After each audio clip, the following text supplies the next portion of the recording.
sort of give an overview of laser technology today, which is different than, it's been evolving, and then go through some sort of advantages and disadvantages of each. These are my disclosures. I work with many of these companies evaluating products, but none of them should be impactful on the talk today. Hope to take you through an overview of lasers, some settings you can use for treating stones, and then compare and contrast some of the differences in the new laser technologies. So just by review, how do lasers work? There's really two mechanisms we think that they are effective in treating stones. One is the photothermal effect. So photons from the laser absorbed by the stone itself, they're converted to heat. And so water that's trapped within the stone, as that water is vaporized, it causes melting and cracking and micro fissures in the stone, which then cause the stone to fracture. In order for that to work, you need contact with the laser touching the stone to deliver that energy. The other mechanism is photomechanical, and this is whereby the water around the stone absorbs the energy from the laser, and it creates a spherical bubble, which leads to a bubble collapse like a cavitation jet. It's actually a similar phenomenon to like planes when they're flying supersonic speeds, that bubble that forms in front. And that actually causes the stones to fracture.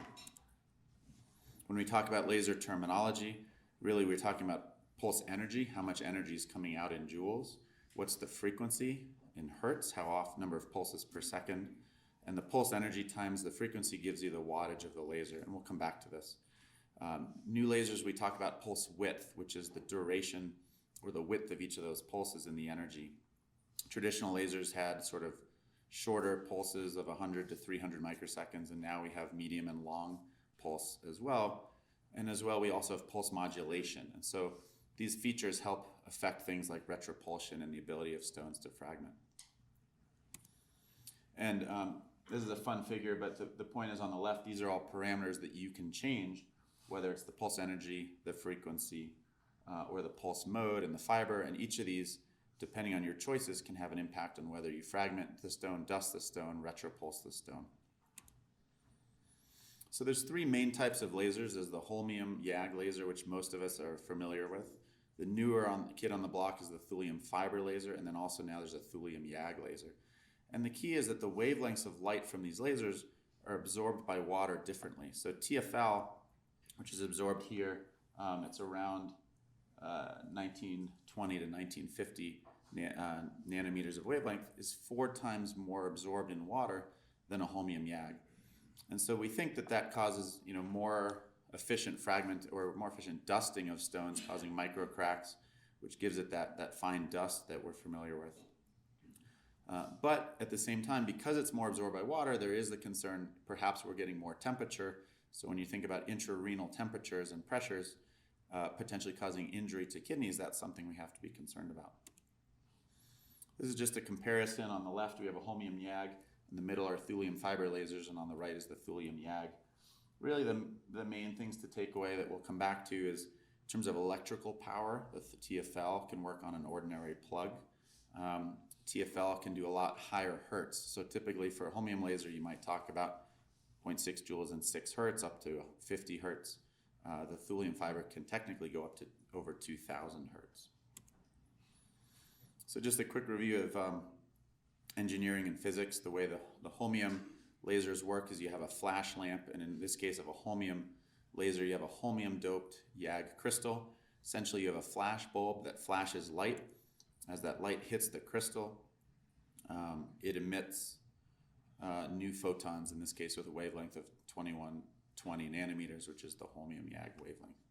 So obviously you're limited by the ability of that flash bulb, how fast it can flash. Also, these lasers have a lot of mirrors to align all the light to give you the correct output of a fine beam.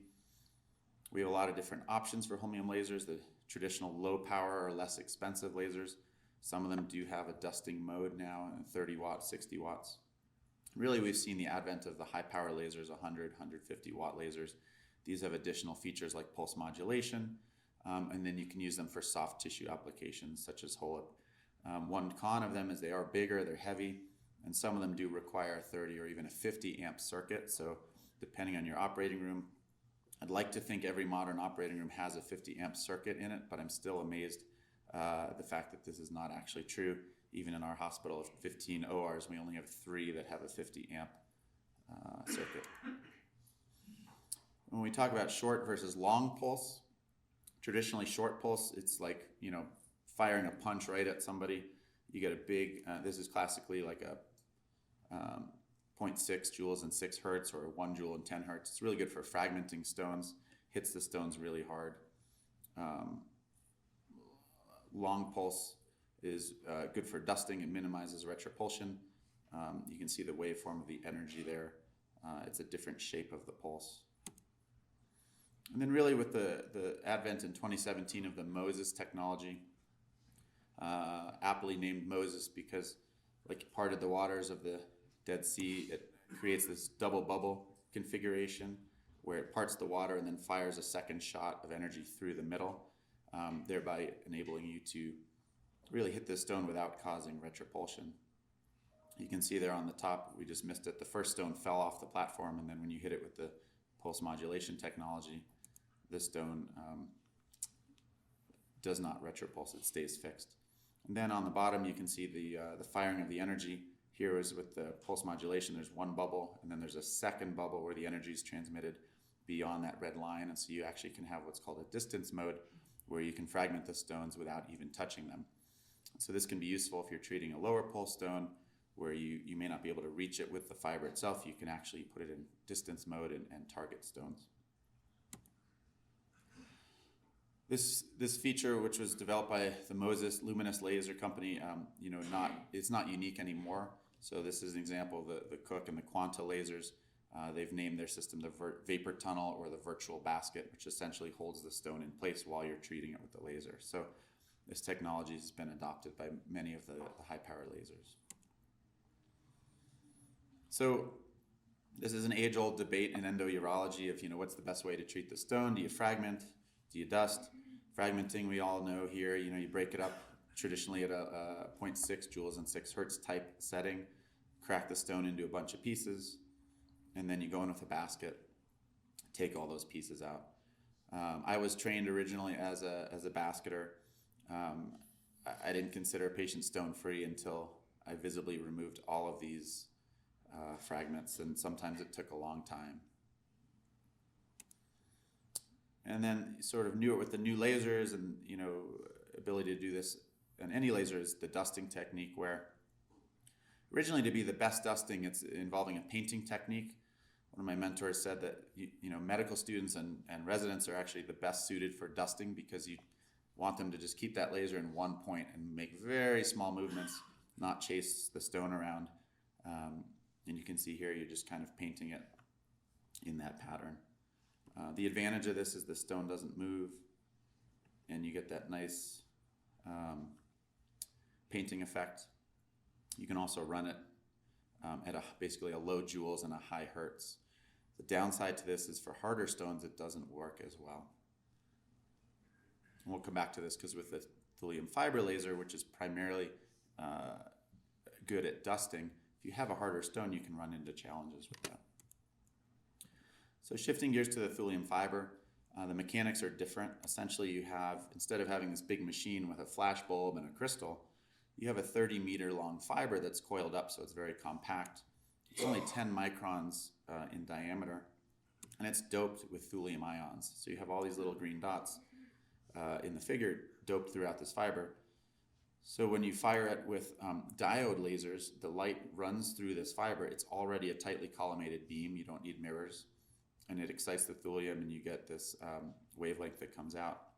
The diode laser, instead of a traditional flash bulb, can go much faster. So you can get frequencies up to 2,000 hertz. And it also can operate at a high power range. The advantage of this system is it's much more compact. I always joke it's kind of like a small microwave oven that we push into the OR. It's easy to maneuver, and it also uses a 110 volt outlet. So a lot of the other lasers use 240 or 220 volts. They need 30 to 50 amps. This can just plug into your normal outlet. And it's also very quiet, because it doesn't need a complex cooling system. It just has fans similar to a laptop computer. This is just some pictures or some videos that I took of kind of dusting with this.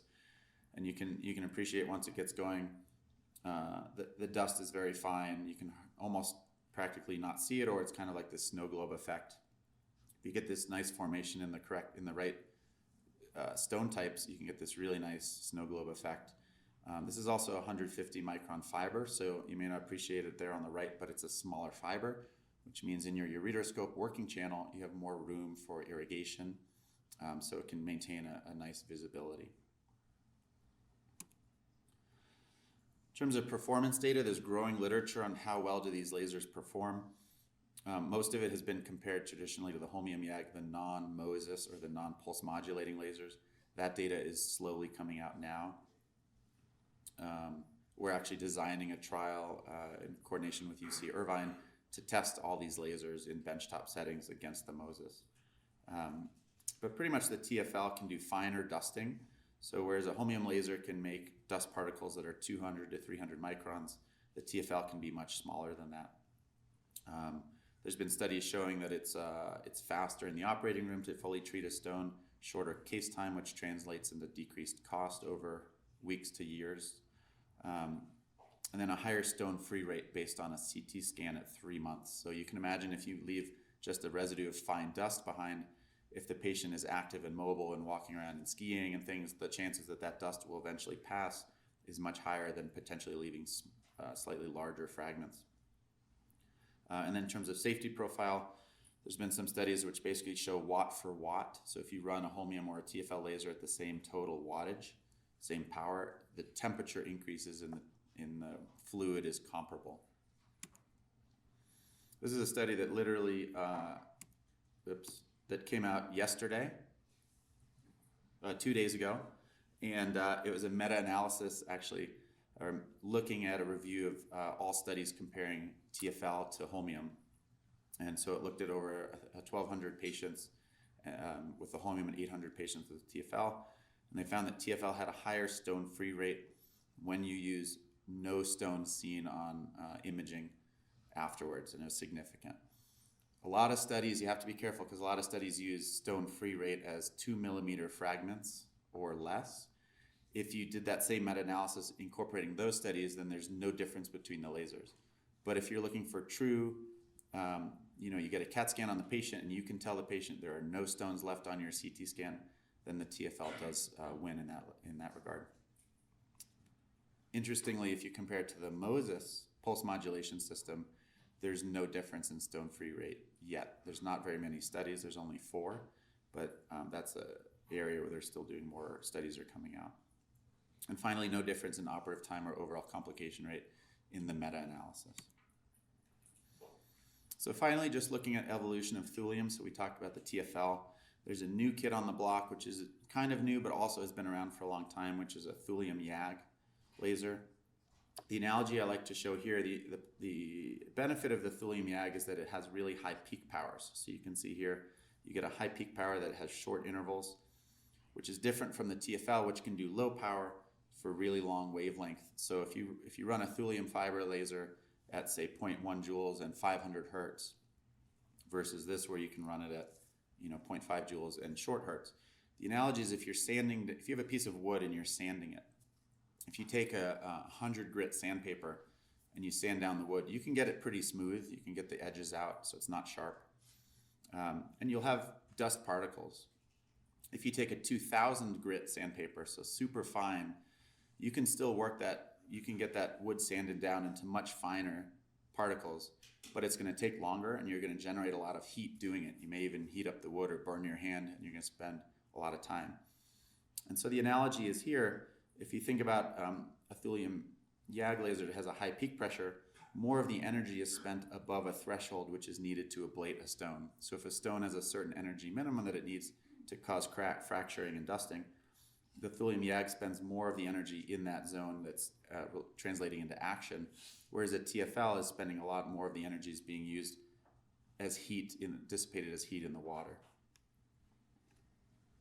So the Thulium YAG laser, it's similar mechanism to the Holmium YAG in the setup. Has a pulsed only it has a pulsed diode instead of a flash bulb. Compared to the Holmium YAG, in early studies, it does seem to fragment the same or more efficiently. Interestingly, though, it does make much finer dust than a holmium YAG, and so it's anywhere from 100 microns to 200 microns, which is finer. And that's important because if you're talking about stone clearance, thinking to the TFL, it was better at passing the dust fragments. If you compare this to the TFL, it does win out because it has higher peak power, so it can do fragmentation, whereas the main limitation of the thulium fiber laser is it's really good for dusting, but it doesn't fragment hard stones very well. And a recent paper also just looked at every common stone type. I think they had 7 or 8 different stone types from animals, and they tested this laser in all of them, and it was able to ablate all of them into fine dust particles, which is pretty impressive because the TFL for hard stones cannot do that. So that's potentially a nice advantage. It has typical settings, it has dusting settings, it has captive fragmenting, which is like an anti-retropulsion setting, and then you can put it into a setting with retropulsion to do popcorning. So I really like this laser a lot. I use it in one of my outpatient settings. I think it's the best of both worlds. It has all the powers that a holmium YAG with fragmenting can do, but it also makes dust. And just to show you an example, this is a bladder stone. And what's interesting is we're running this at only 0.2 joules and 50 hertz, which is 10 watts. So it's actually relatively low power. And you can see in the dusting mode how fine those particles are. You can barely see them. It's just ablating that stone, and you can see the kind of that snow globe effect, but it's super fine dust, and you get these very satisfying clouds every once in a while. This stone had I call it a whopper or a malt ball, where it had this soft shell, and then it had a more hard inner core. So we then had to switch it up and switch to a fragmenting mode with a higher power. So this is 2 joules and 10 hertz, so still 20 watts.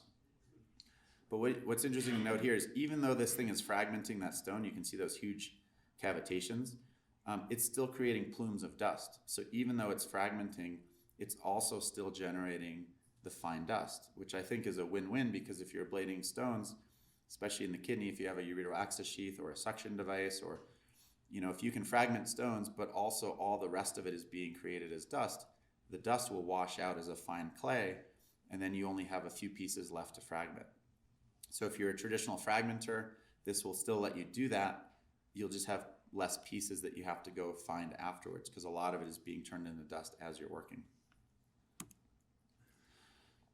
So then, putting all this together, you have all these lasers at your disposal.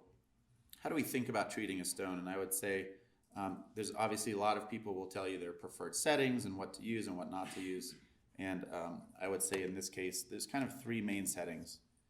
Any laser, you're going to have your pulse energy, you're going to have your frequency, and you're going to have your pulse width or your modulation setting, short pulse, long pulse, retropulsion, non.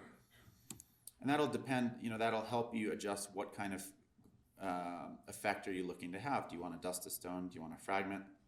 Do you want to pop dust? Do you want it to retropulse? Is it in a lower pole where you can't reach it and you can fire it with retropulsion so that the pieces will blow out of the lower pole? Or how much total energy? If you're in a ureter, for example, you want to have lower energy. The reality is, despite all those settings, there's many factors that play into this that affect what you do. So if you use a sheath, if you don't use a sheath, if you're going to use a stent versus a not, these are things you may adjust your power, for example. Intraoperative, obviously, the anatomy may affect what you can do. So having a TFL with 150 micron fiber may allow you to flex your scope further to get into a lower pole. Maybe what irrigation system you use. And then also patient factors. What are their comorbidities? Are they at high risk for infections, whereby you want to maybe minimize this? Do they have recurring UTIs where you want to fragment a stone and take the pieces out? So just quickly, if you think about these 4 different scenarios, if you have a patient with flank pain, 6 millimeter stone trapped behind a narrow infundibulum, you might be thinking more of like a fragment setting to open up the infundibulum, and then maybe a popcorning to kind of break those stones and get them to blow out of there. If you have a patient who has a symptomatic renal pelvis stone that's very soft, perhaps you just want to dust that. If you have a 7 millimeter distal ureteral stone, you're going to be focused on keeping your energy low to reduce the risk of injuring the ureter. And so you might cut it, fragment it a few times, and basket it out. And in a patient with a recurring UTI and a lower pulse stone, that's someone where you might want to work on fragmenting or basketing to remove all the pieces. and perhaps relocating that stone into the upper pole if it's a hard angle to help you better. So these are just examples to illustrate no two cases are the same, and I think rather than think of a prescripted setting to use for each case, rather think about what are your goals for how do you want to get this stone out, and then adjusting your settings based on what you're trying to achieve. So in conclusion, there's many great systems available these days between laser types, companies, power settings. There's so many variables that you potentially can control. And I think regardless of the system you have or you want to have at your hospital, most important is to understand the settings and the pros and cons of your system and take advantage of those settings. And you can work with the laser technicians and the company to better understand what are the maximum capabilities of your system. And then really try to set specific goals for each patient and use these to help guide and inform what settings you choose and how you proceed. So with that, thank you very much. Thank you.